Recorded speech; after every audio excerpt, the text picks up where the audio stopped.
Hello, guys. How are you this evening? Well, hello, Mom. Hi, Meredith. Hi, Meredith. So excited to So be here. this is kind of an impromptu live. So Mhm. people will watch the replay of it. We decided to do an impromptu live, and we have two guests on here tonight that are also Upon a Star travel agents. So we have David Dollar on here, and we have Miss Meredith, who I like to call her our Southern Belle.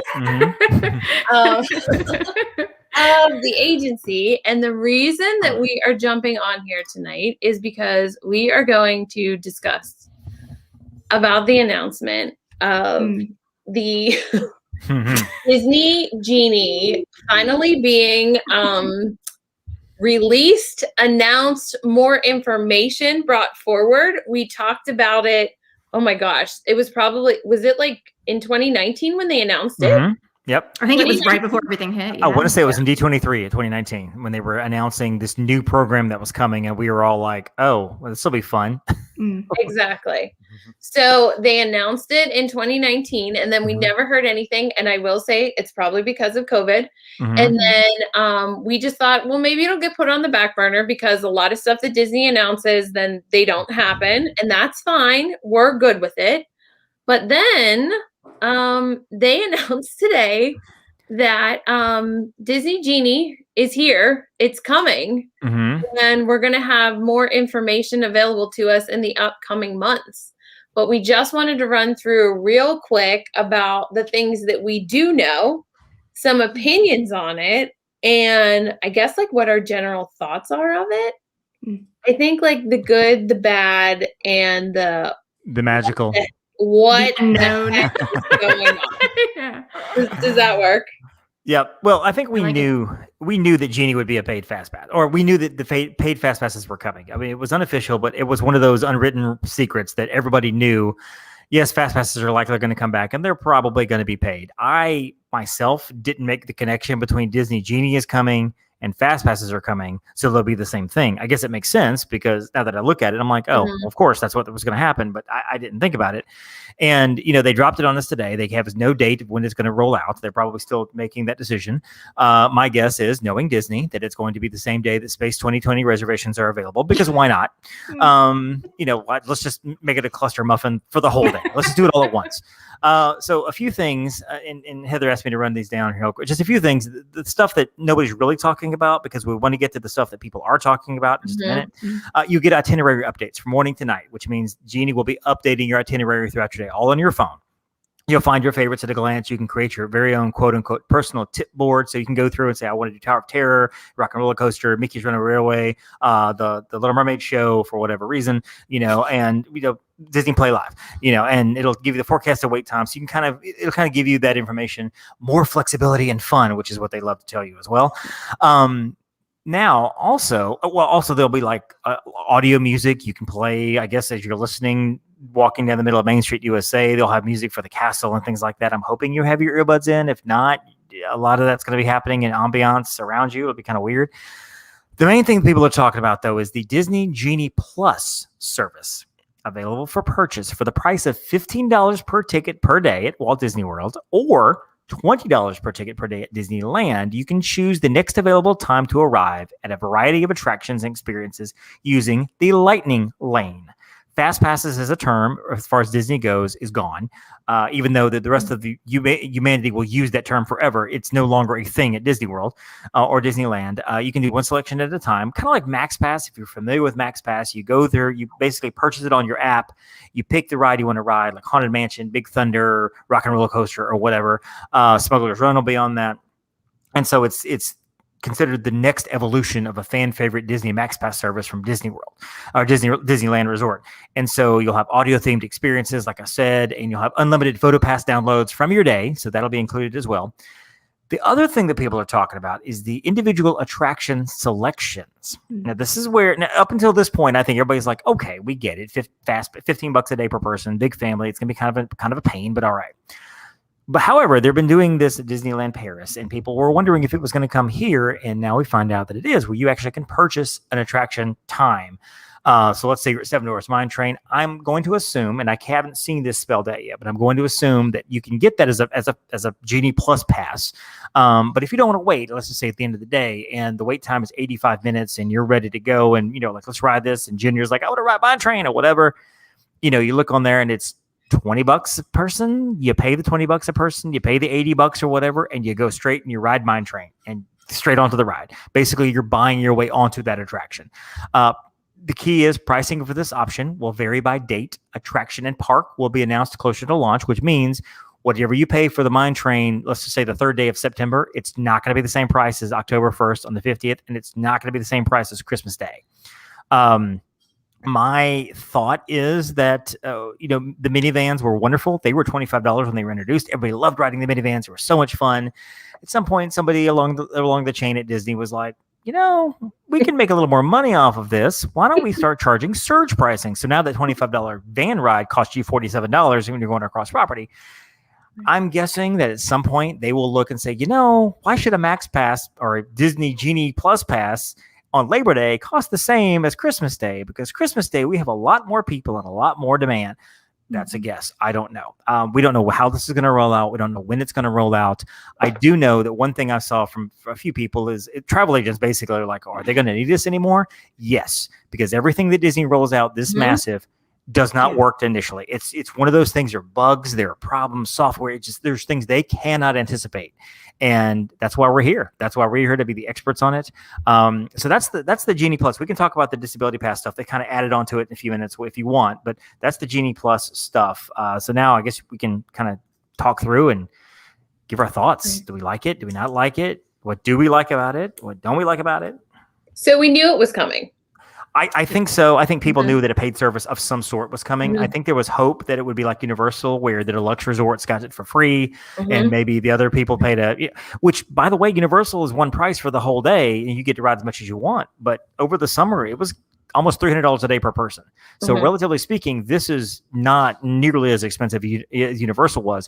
The thing is, Universal had been doing it for such a long time that everybody expected it with Universal. Disney, this is something we had gotten for free. And now that we're having to pay for it, a lot of people are not happy because they're like, well, it's expensive already. Now we have to pay for this. It's just the nature of the business. I don't personally like it. I like the idea of having a Max Pass. I'm going to say Max Pass forever. I kind of like the idea of having it. And you do it. Apparently, you do it the day of. From what I understand, there's a lot of questions here. I don't know if you can purchase in advance or you can do it the day of if you want only. I don't know. A lot of things we haven't discovered yet. We as travel agents have the opportunity to attend a webinar online with Disney on Friday to kind of work through some of the stuff. So I'm excited about that. But a note about that. So far. Yep. It's my understanding you can actually purchase the Genie Plus advanced, but you cannot make your Fast Pass reservations until day of. That makes sense. That was my understanding with that. That makes sense. Which is like Max Pass in that sense, is you do it when you get there next available. Well, and I like that too, because clients will want to know, for our benefit, they'll want to know, can we go ahead and pay for this in advance? And yes, you can. Let's go ahead and, 5-day trip. We want to do 3 days of it. Okay, let's do it for Hollywood, for this, for Animal Kingdom, for Magic Kingdom or something. I kind of like that idea because it's done. And a lot of our clients, that's why they love the dining plan. They love having this paid in advance. They don't mind paying a little extra because it's done. So I think having this done in advance is going to really help. Having that option, I think, will really help a lot of people decide how to get it and what to get it, because they'll just fork up the money and have it and be done with it. When they get there, they're all set. Yeah. So I guess, which Meredith, I was just laughing because you were like, and you can get your Fast Pass the day off. So, see? So this is it's already begun. It's already begun. All Disney fans are going to forever refer to it as a Fast Pass, just like all Disney diehard fans still. I mean, I'm starting to get used to calling MGM now Hollywood Studios. I will still. It's only been 14 years, so you have time. And like Disney Springs is forever going to be downtown Disney for me and whatever. Right. But like Lightning, like Lane is so much harder for me to say than Fast Pass. It's longer. It is Lightning Lane. Yeah. I don't know why they didn't stick with the word Fast Pass, and they could just say the new evolution of Fast Pass, because now nobody's going to use the word Genie Plus. I did a video on Instagram the other day and actually said something, or actually earlier today, and I said something about Genie Plus or whatever, and I wasn't even sure that was right. I'm like, did I just make that up? I don't know. I have no idea. So yeah, I still slip to say MGM. Jean Leclerc, me too, all the time. Yeah. So let's just get that out of the way. Everybody's still going to call it Fast Pass. Yep. I am, and I don't know how you guys feel about this. Everybody knew it was coming. I mean, anybody that is a fan that knew that fast passes, there was complete radio silence about it, and everybody just kept saying it will come back, but expect for it to be a paid service. Yep. I mean, all of us expected it to be a paid service. Whenever Disneyland Paris announced theirs and they were like pay per ride, then World fans were like, there's no way that can come here. We have too many rides. Let's face it, World is their cash cow, but it literally, you would be priced out to do it at World. So I guess in the way, rather than like pricing people out of it, they're putting a max on it of like 2 that you can do. But what are your thoughts on like, well, you can only do 2? Because at that point, if you're paying per day, $15 per day per person, and then say David's right, say it is $35 to ride Rise of the Resistance, and say it's $25 to ride like Mickey and Minnie's or something like that. And then, you're at $60 like a person per day. At that point, if you have like a family of 6, why aren't you just jumping on a VIP tour for one day and getting it all Very done? true. Very true. I think what they did with Disney World, because I was in Disneyland Paris 2 years ago, and they had something prior to that where it was still a paid fast pass option, but it gave you a whole slew of rides, and there were different tier options, but you still paid. It was just one big amount for the day. And when I get with a family, that can still add up. But Disneyland Paris is also not nearly as big, like you mentioned, size wise. So for the day, like I was just there one day, but I got everything done. I think with Disney World, they've taken that, but they've kind of combined it to where you have that overall option for the day where you can still get through a lot, but then you'll be insured to get the ones you really want to do with this extra 2 fast pass pricing options. So I think they kind of combined it to meet the needs of Disney World in terms of size, and then also their guests and what they want to do. And again, because you can park hop with it too, which is there's something to be said for that. So you're still getting the value out of your park hoppers too. And maybe you want to go and hit some of the different rides and you don't have a lot of time, and you can kind of do the different parks and hit the highlights if you want to. So it could add up, but I still think there's value for what you're getting. What are your thoughts, David? I agree on that. For me personally, I'm sort of cheap when it comes to stuff like this. Like, oh my, there's no attraction that exists right now in any of the parks that I would pay $20 for. Nope. If I can't ride it, if it's too busy, if I can't stand in line, I'm fine. Yeah. The only exception are if I'm doing a challenge or something. Let's just say I'm trying to do all the rides in one day, and it's within the rules to purchase $20 for whatever because it's a ride I can't get to. Maybe I'll do that. Or like Ratatouille opens up. If we have the option to buy a pass to Ratatouille instead of waiting in a 4-hour line, I would spend $25 on that for that one single time. Otherwise, I've been on everything. I have no intention on spending money on, I'm not going to spend $30 on Rise of the Resistance. If I don't get it, I don't get it. I mean, Haunted Mansion, I love Haunted Mansion. I'm not going to spend $20 on Haunted Mansion, which I don't know that's going to be one of them. I think they're saying it's only going to be the really big one. So I'm guessing, Seven Dwarves, maybe Space Mountain, Rise of the Resistance, Mickey's Runaway Railway, maybe Flight of Passage, over in Epcot, maybe Soarin' or Frozen. I'm not really sure. I guess the Remy ride might be one of these, but beyond that, I'm not paying for it. And I don't know how many clients will. I don't know how popular this Lightning Pass is going to be, or the Lightning Lane is going to be.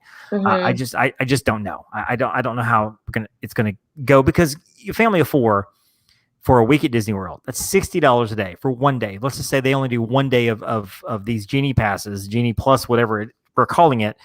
That's $60 extra in addition to everything else they paid. That's 4 days. That's $240. That's $250 extra just to have fast pass capabilities. And now you're telling them also, if you want to ride Rise and not get in a boarding group, you missed a boarding group. You can't ride it unless you want to pay $35 per person. That's $140 for your family. In addition to the $250 you already, I don't know a lot of families that will do that. I just don't. I don't know. I'm interested to see how this is going to work and how well it's going to work. So, and then that is actually like the next point, like how well is it going to work? Okay. So say we take the Lightning Pass out of it, AKA Fast Pass, because that's what we're going to call it forever. Yep. And you're just doing, the Disney Genie, like whole plus thing. You paid your $15, you're getting your photos. So prime example, I got, messages from clients the second that like all the fan sites, which by the way, people like don't watch the fan sites. Like, no, just don't. A lot of them are rumors. A lot of them are people leaking information that they Mhm. shouldn't know. So just like contact your agent. Your agent knows what's going on. But I got a bunch of text messages after the fan sites were done. And like a lot of them were question marks. A lot of them were like angry faces. And then I had some clients that were just flat out saying like, I want it, add it on. And one client even said like, remove my memory maker. And whenever this can be added, like add us onto it. So Right. I get that. That's fine. Take the lightning pass out of it. This whole thing where you can how did they say it? You can forecast your day and you can forecast wait times. And you can flip through and they can tell you like the best times to visit them. At what point when you're flipping through the app and you can pick a time to like visit the attraction, are they not going to be like the old fast passes? Say after you had your 3 free ones and you went to go in to do the 4th one and you were hoping that you were going to get one at noon. But the only thing that was available at noon was like, I don't know, Pooh's Honey Pot or something like that. You know, who knows? It's something like that. And you really wanted Space Mountain, but the first Space Mountain one is at 7:30 at night. Right. I mean, are we going to run into the same problems? Do you think it's actually going to function completely different where it's going to allow you to truly forecast? Because I don't think it is. I don't know how it can run any differently than it Correct. used to, because otherwise you're running into problems where everybody in the morning is all going on the same rides, and now now you basically defeated the purpose of what you just paid for. Now instead of one 3-hour line, you have 2 lines that are 90 minutes: a standby line and a fast pass line, or a Genie Plus line, or just whatever. And so it's going to have to be something, because that's the way it was at Max Pass. I mean, you look online, you're like, okay, we Max Pass, we've done this and this and this one. Oh, the next Incredicoaster Coaster is not until 3:00. It's 12:40. What's available? Oh, we got a Pirates here at 1:10. Let's do that. And that's how I can imagine that's how it's going to work this time as well. I don't know how it's going to work any differently. Well, I think that's where the two extra purchase option comes in. So you can secure those like rides that are going to have the longer wait times, like Space Mountain, or again, like Mass Packs with Disneyland, you go for it first, like always go for the big ride, first, and then, work your way down. But again, that could be an alternative in terms of doing it. Again, it's more money, but you'll still get to do the ride. And I think that's where the 2 purchase, fast pass option comes into play. And I think that's where it complements and why they've done that, because I think there's different ways you can go about doing this. Yep. And that's, again, like when Heather said, there's a client base for this. It's not going to be for everybody. Not everybody's going to be able to do it. But I think there's still value in it for those who get it. There's still a way to do it. Now, again, it depends, I think, time of year when you go to. Like David said, Christmas Day is not going to be the same as September 12th, that type of thing. It's just not. But again, you have to look at, okay, how much am I willing to spend to get what I want? I know what I'm going. I know the crowds. Let's be prepared for that. Well, I mean, and one thing to remember too is that the Genie service is a free service. So if you don't want to do anything with the fast passes, and let's just call it that, you don't have to. It's for utilizing your trip. It's for kind of putting things down. It's for looking at it and going, you know what, I like princesses, I like Star Wars, I like to eat, and I'm going to click those 3 things, and it kind of gives you an idea of what there is available around you. Hey, there's a meet and greet over here, and don't forget this is being offered at there. But like, there's something to be said for that part of it as well. On the other hand, when you leave it to Disney to suggest things to you, it doesn't always give it the best choice. We had a promo that came out 2 years ago where they were like, hey, free fast passes. One of the fast passes was Monsters, Inc. and then like the Little Mermaid ride or something. So it's like, yeah, you're not really giving us anything of value. So I don't know that I necessarily trust Disney to suggest to me exactly what I'm going to want. But this is a free service. There is apparently no benefit to being on property with this. It's still 7 a.m. where you can actually purchase this and get online. You can actually get your individual attraction purchases at 7 a.m. as well. And so people can start buying these at 7. So it's not like you have to wait until the afternoon to do them. You can you can plan your entire day, buy your Genie Plus, and then at 7:05 go, okay, you know what? We're going to Epcot. I'm going to purchase Frozen for the family at 12:00, and I'm going to get Soarin' at 2:00 for the family, pay the money, blah, blah, blah.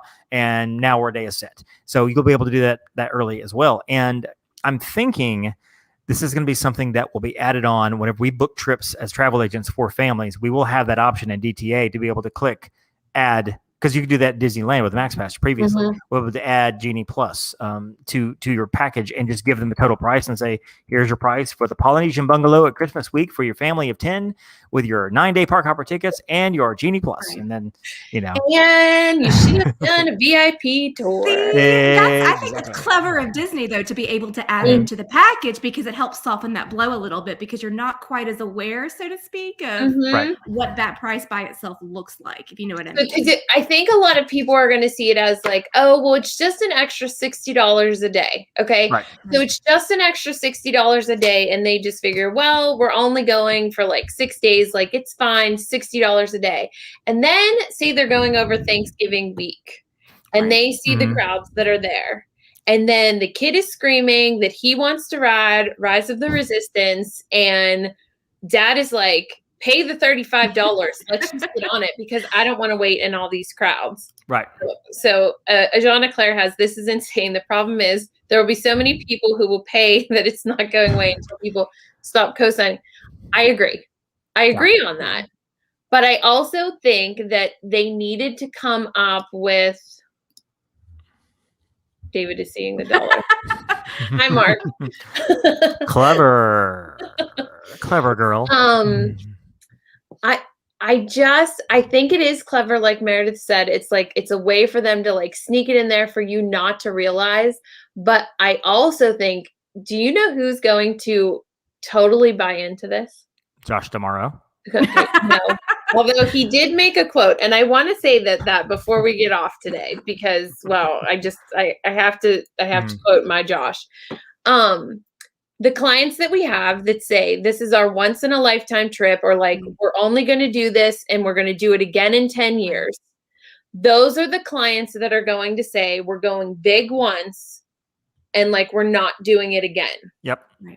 And they are going to pay the extra $60 a day.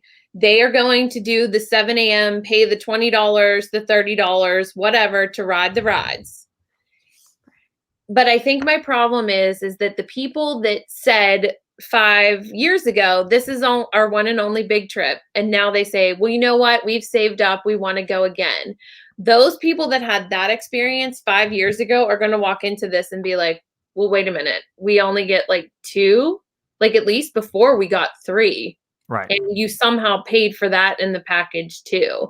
I think it's going to be hard for people that are not Disney fans to adjust to paying it when they got it free before. So like Josh made a quote, which my dear Yael, one of our other agents, she was like, your boyfriend Josh made a quote. And he said, what I want to make sure people know is that this is better. This is going to be a better experience for all of our guests.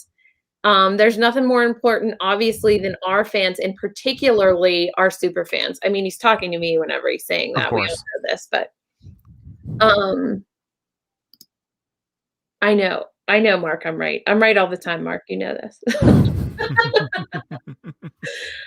But I mean, you guys know you have families that will go like every other year or once a year.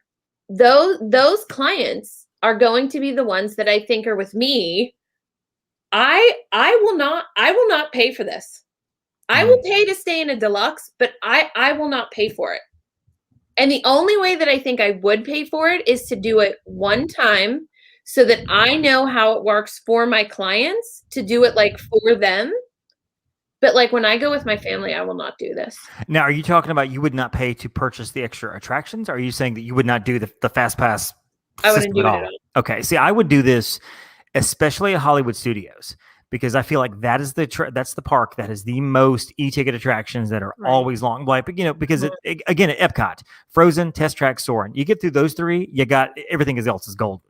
Even in Animal Kingdom, Flight of Passage and Everest are really your 2 big ones. Maybe Kilimanjaro Safari, you're good. Hollywood Studios, you got Mickey Minnie, you've got Toy Story Mania, you've got Slinky Dog, you've got Rise, you've got Falcon, you've got Tower, you've got the Rock and Roller Coaster. And so that's 6 right there. And if I can save time and just pay $15 a person for the family, it's only 3 of us, so that's $45. And that's not counting the DAS pass, which we would use. So we do have an advantage. We actually be able to use that versus using this system. But for a family of 3 or 4, I would suggest this for Hollywood Studios. I really would. Everything else, we'll talk about, maybe Magic Kingdom. I don't know that I would suggest it for Epcot or maybe even Animal Kingdom, but if you're only looking for 1 or 2 days, I definitely would suggest considering this for Hollywood and for Magic Kingdom, because that's going to save you a lot of time and a lot of lines. I don't know that I would suggest paying for a ride. I would tell the clients, and I will tell clients, whatever is important to you. If you really want to do this and you don't foresee yourself riding it any other time, then that's up to you. If you want to pay the $80 for it or whatever it costs, that's great. That's your decision. That's you do what you need to do. That's fine. But I would definitely tell clients to consider this when it comes to something like Hollywood Studios, because especially for the people who want to do everything, because there's so much. Yeah. Do you have to book it like the dining plan where you have to do it for every day and every person? I would imagine you put on your park passes, but I don't know that for sure. They haven't told us exactly how to do it yet. So that's an interesting question, because I was actually just thinking that. She read my mind with that one. And it sounds like if you do pre-purchase it, it's going to be the whole trip for everybody every day. But I'm wondering if they come out with an option like in Disneyland with the Max Pass, where you can choose to get it day of. So I would think I would think you could do it day of. And I would think you could do it. You could pick how many days you wanted to do it. Like Disneyland, you pick however many days of Max Pass you wanted to do. Now, how that works in terms of assigning to parks, do you just get to decide one day, I'm going to use it today? When you use it for the first time, then that's your park, or do you have to assign it ahead of time? I don't know, but I can't imagine they're going to make people pay for it all up front, either all or nothing, like a park hopper pass. That's insane. That's ridiculous, because a family of 4 might be willing to pay $60 or maybe $120 for 2 days, like Magic Kingdom and Hollywood, but they're not going to want to pay for the full 6-day trip that they're there, because that's a lot of money. And so I say I can't imagine it. I can, because it's Disney. They may decide to do that in their infinite wisdom. This is the evolution of the Fast Pass, and as far as we know, as far as I know, and I think it's kind of a known fact that the Fast Pass Plus was something Disney never perfected. They didn't like it when it rolled out. When it came out in, I think, 2013. It was like $1 billion over budget. The person in charge of it got fired because it was just such a debacle. It didn't work for the first 2 years. I spent so many hours at guest services trying to get things worked out with my tickets and fast passes and whatever.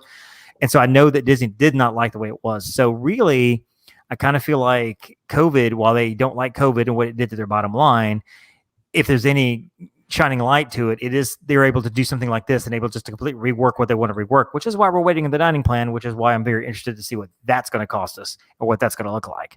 And that's an interesting point about the COVID. I'm wondering if that's kind of an advantage for Disney, coming off not having fast passes at all for the last, just over a year type of thing. They were able to. This might actually go down a little bit better, because we've gone from no fast passes to now you have options type of thing. Yeah, I mean, they were able to kind of retool this to how they want to. Now, again, we'll see if it works. We'll see if it doesn't. I don't know, because, again, they have a habit of not making things work on the initial rollout, sometimes anywhere from a week to 2 years after rollout before it actually kind of starts working. So that's going to be fun to kind of see how it does. I don't know. They've had a year and a half to perfect this since they initially closed in March to now. And don't know. I just don't know what Disney's going to do and how they're going to do it. And Disneyland Paris was a cluster muffin when they redid theirs. Yes, absolutely a cluster. Cluster muffin. Oh my god! I can credit David Dollar for that phrase. So there is one thing that I did want you to touch on, because we just wanted to hop on here real quick. David brought up how you will still utilize your DAS pass. So things are changing with that as well. So the full transparency, both David and I have children with disabilities. If you watch our YouTube channel, Kylie's is very apparent, and she talks about it openly. And if you ever have a question about children with limb differences, reach out. I would love to talk to you about it. It's great. And then they are changing it. And I think it's a good thing that they are doing I it. do. I haven't studied it in depth, but what I've seen, I like the changes. And I have a child with autism. For anybody that's wondering, that's watching, that doesn't know me, my kid's autism. He's nonverbal. He's 9 years old. Was diagnosed at 18 months on the ASD spectrum, and we've been utilizing the S-Pass for a long time, and it's great because we haven't had to wait in line, but we end up waiting longer because we go back to the fast pass line, which sometimes adds another 15 minutes to your total. And it's just, so, it kind of evens out for us. This, with the new system, you're going to be able to, you have the option to do a video chat with Disney beforehand, before you even arrive. And they will take your picture there, and it's in the privacy of your own home, which is great. If whoever you need to be, like we would have our kid here take pictures and stuff, have it set up before you go. I don't know the specifics in terms of, we're going in November with a big family. Not everybody who's going to be with us is here now, so they wouldn't be on the video chat. So we'll be able to hopefully add them when we get there. You still have the option to do it when you get there. They're doing something now where they'll set it up on your phone, and you can do it through your My Disney Experience app, where previously I had to take the magic band of myself and my kid and my wife and run over to Slinky Dog, where he wasn't seeing Slinky Dog, because if he saw it, he'd want to ride it. So they would go do something else. And I ran to Slinky Dog, and I text back, okay, we're coming back in 20 minutes. And then I run back across the park to where we were. So now you can do it on your phone. One other thing that is pretty huge. Well, two things. One, it looks like there's going to be an hour window time. So even if the wait time is 90 minutes, it looks like they're going to give you an hour to return, which is really good, instead of having to wait that full time. The last thing I saw that really kind of got my attention, buried down deep in the FAQs, where you go down there, somebody asked the question, or I say somebody, Disney asked the question to tell the answer. What happens if somebody is caught bearing false witness when it comes to this? And in very plain language, it basically says, if Disney discovers that you're faking it, you lose your tickets, you lose your annual passes, your magic keys, wherever you have, you lose all products and services, and you are banned from Disney World and Disneyland. So if you do it one park, you get banned from both parks. And rightfully so. Rightfully so. And the question is, how do they find this out? I don't know. Mm-hmm. I don't know if it's one of those things where somebody goes on TikTok and they see, some guy named Ryan in California bragging about I faked it, something. Me and all my boys, we got in and gone. But I love it. I love the fact that you're not going to be able to do that anymore. And, it says something that Disney's taking it seriously, which they were already, which is why they did the DAS pass versus what they had before. Right. But I like it. I do. I like the whole idea of you're banned. So don't fake it. You shouldn't, because the kind of person that does that, really, it's a small person. That's not a very good person. So yes. And I think as an agent there, I have a lot of clients that are at times that are saying like that they've been there in like the past 2 years, that'll say, if fast passes aren't back, like what are all these people doing that are going through the line? And I'm always like, well, they either have a disability pass, they are basically guests that are going through with a VIP tour, or it's people that are returning, for the rider swap or whatever like that. Right. And like so many clients are like, there is no way that all of these people have like disabilities. Yep. And I get it. And it makes complete sense. And I'm totally down with them banning it forever. And to be honest, I am even, and I get that they can't do it because of HIPAA laws and everything like that. I'm even fine if they go back with like, you have to like show like your medical thing. And I think that would stop a lot of the people from like lying about it. Right. Right. I mean, I'm down with that. But there's a way to do that privately, where you're still protecting confidentiality. And they could do that if you're doing your video like at home, like before you go. And I think what I want to know is that once it's established, so like whenever you go, David, if you haven't been there within, what is it? Is it 60 days or is it 90 days now? I think it's 90 days. If you haven't been back in 90 days, you have to go back to guest services and say like, hey, it's been 90 days since I was here. Can you just please reactivate his DAS pass? Is it going to be like a standing DAS pass that like once they approve it, then the guests are going to be forced to like do it? I want to say it's 60 days. And I think I read that earlier that if you don't go back in 60 days, you have to redo it, which again, if you can do it at home, just set them an appointment at 10 a.m. They call you video phone and you do it for like 3 minutes. And then you do it again. Yeah, I think you're fine. And they may flag him in the system. They may flag Campbell in the system as autism. And that way he pulls up and is like, oh, okay, I see that you do have a child with autism or whatever. I don't know if they'll say it, but if they can openly say it or whatever. But I mean, I'm kind of on board with showing proof. Then again, I don't like the slippery slope of having to show proof for anything for guests, and that's an entirely different subject of an entirely different day. But I definitely don't want to get Disney to the point where they're like, hey, this showing proof thing worked here. Why don't we look at this now? Oh, that's I'm kind of true. iffy. I'm kind of iffy on that, but no, I think this is going to work really well, and there will always be people that will cheat the system. No, there's no way around that. It will happen. It's just going to happen. You have to deal with it. It hasn't hampered our experience.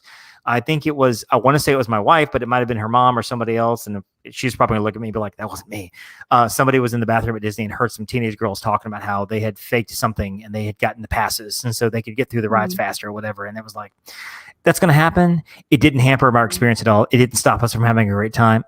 My kids still got to ride Slinky Dog 3 times in like 4 hours, over the moon about it. You know, if that's who you are, then you suck as a person, and that's something you'll have to figure out for yourself. So, but I do feel like the majority of people are, legitimately there. Yeah, they are. I believe so.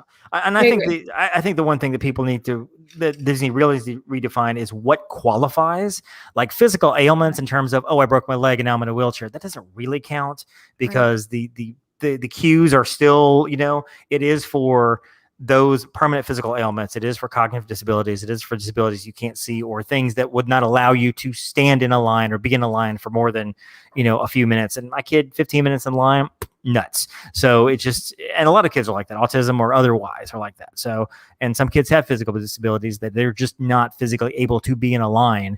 And, we can't get a wheelchair for them every time we turn around. So, I have no problem with that either. But I think Disney needs to really define, I'm sorry you stubbed your toe and you broke your big toe at home on the dresser. This doesn't really count as a DAS, as a disability, So, right. Yep. Well, I think this was a great conversation, guys. I'm glad that we addressed it. And then as we find out more, stay tuned. Make sure you are following everybody on Instagram. Follow us on what is it? Facebook. We're on Facebook. There you go. YouTube, Instagram, all I'm a TikToker now. I know. Yeah. Meredith got her MySpace, her live journal, her Zanga is up. With all the cool kids. So Meredith, why don't you give your handle on Instagram and where they can find you on Facebook and YouTube? Sure. So Instagram, I have 2. I'm Meredith UAS, or at the Hungry Travel Agent, which is the foodie page. Facebook is, again, Meredith at Upon a Star Travel. And then TikTok is also Meredith UAS. I wish I could figure out TikTok. I'm trying. I don't know if I'm doing it right, but I'm trying. Hey, David, where can people follow you? Perfect. That's you can find me on Instagram at the Magic on a Dollar. The is important. The Magic on a Dollar. Find me on Facebook at Magic on a Dollar and Disney on a Dollar. I'm on both of those pages. And of course, I am the co-host of the Main Street Electrical Podcast with our good friend Jen. And you can find us the MSE Podcast on Gmail and .com and Facebook and Instagram and all those type places too. And I'm also on TikTok. And I think I'm Magic on a Dollar, but I can't remember because I never actually do anything. Okay, there we go. So I don't really know how to do TikTok, so I just kind of surf and watch the videos. That's what I do. I mean, I guess I am on it, but I just have it to scroll through people. Yeah. Yes. Well, thank you guys for doing this for me tonight. I really appreciate it, and we'll have to do it again soon. And I said to all the other agents, I was like, listen, we need to do this more often. But with this tonight, I was like, listen, we need to hop on tonight, after the kids are in bed, and just talk about it, because everybody's losing their mind. And we'll keep everybody up to date. Obviously, you are watching it on here on YouTube on the Moana Mom, and then you can follow me on Instagram. And if you need anything travel related, it's at Heather Upon a Star on Facebook and Instagram for that stuff. But other than that, thank you guys for doing this with me. It was absolutely super fun. Thanks for having me. Yeah. Oh my gosh. Well, let's do it again real soon. I'm in. All right. See you next time.